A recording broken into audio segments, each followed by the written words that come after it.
పేదవాడి పక్షాన నిలబడతాం, ప్రజా గొంతుకై నినదిస్తాం. వాయిస్ ఆఫ్ వాయిస్లెస్, తెలుగువారి మనస్సాక్షి సాక్షి టీవీ.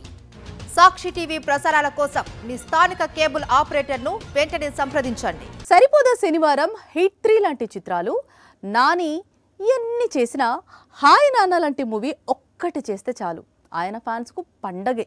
అలాంటి పాత్రలను నాని కూడా బాగా చేయగలడు. అందుకే న్యాచురల్ స్టార్ను అలాంటి రోల్స్ చేయమని మాటి మాటిగా రిక్వెస్ట్లు వస్తుంటాయి. ప్యారడైజ్ లాంటి హై వోల్టేజ్ యాక్షన్ మూవీ తర్వాత నాని ఇప్పుడు మళ్ళీ హాయ్ నాన్న లాంటి మూవీనే చేస్తున్నాడు. 2 ఏళ్ల క్రితం హాయ్ నాన్న వచ్చింది. న్యాచురల్ స్టార్ కెరీర్ లో ఒక మంచి చిత్రంగా నిలిచింది. మంచి వసూళ్లను కూడా తెచ్చుకుంది.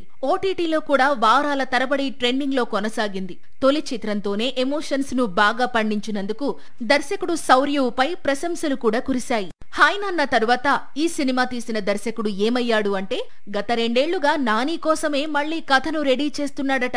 ఇటీవల న్యాచురల్ ను కలిసి స్టోరీ వినిపిస్తే ఇమ్మీడియట్ గా డేట్స్ ఇచ్చేశాడట. సో మళ్లీ హాయ్ నాన్న కాంబినేషన్ లోనే మరో మూవీ లాక్ అయిందన్నమాట.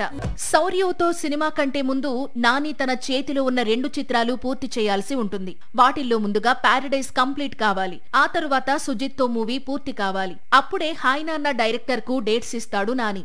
ఈసారి వీరిద్దరూ ఎలాంటి చిత్రంతో ప్రేక్షకుల ముందుకు వస్తారో చూడాల్సి ఉంది.